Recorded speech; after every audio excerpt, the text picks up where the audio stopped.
सुमनसवन्दित सुन्दरि माधवि चन्द्र सहोदरि हेममयि मुनिगणवन्दित मोक्षप्रदायिनि मञ्जुळभाषिणि वेदनुते पङ्कजवासिनि देवसुपूजित सद्गुणवर्षिणि शान्तियुते जय जय हे मधुसूदन कामिनि आदिलक्ष्मि जय पालय माम्।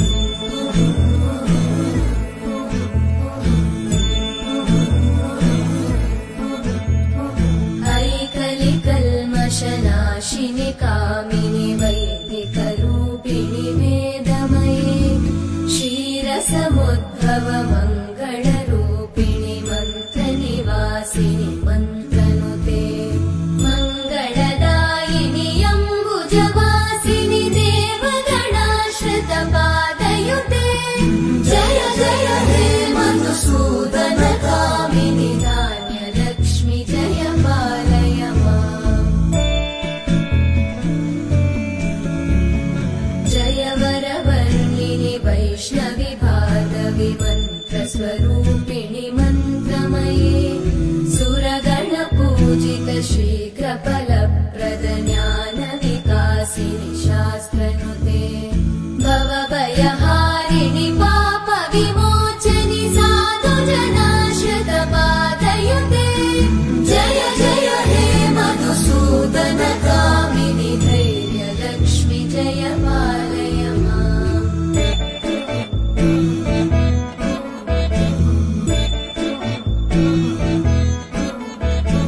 जय जय दुर्गतिनाशिनि कामिनि सर्वफलप्रद शास्त्रमये रथगजतुरगपदादिसमानुत परिजनमण्डित लोकनुते हरिहर ब्रह्म सुपूजित सेवित तापनिवारिणि पादयुते जय जय हे मधुसूदन कामिनि श्रीगजलक्ष्मी पालय माम्।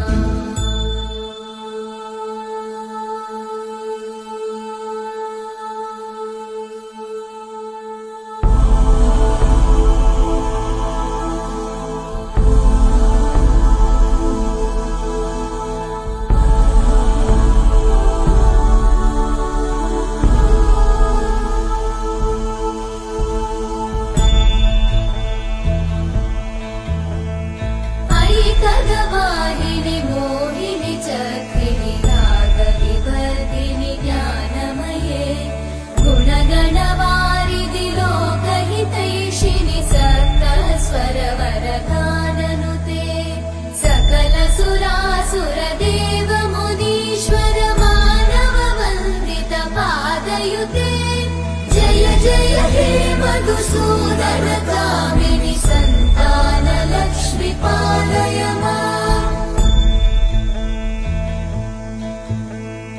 जय कमलासनि सद्गतिदायिनि ज्ञानविकासिनि गानमये अनुदिनमर्चित कुङ्कुमधूसर भूषित वासित वाद्यनुते कनकधरा स्तुति वैभव वन्दित शङ्कर देशिक मान्यपते जय जय हे मधुसूदन कामिनि विजयलक्ष्मि जय पालय माम्।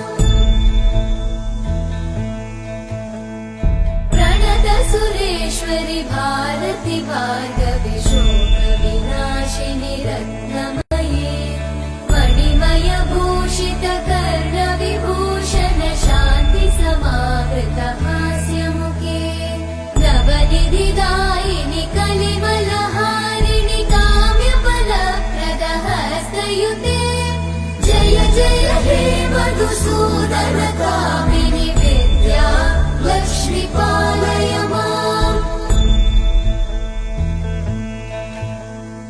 दिवि दिवि दिं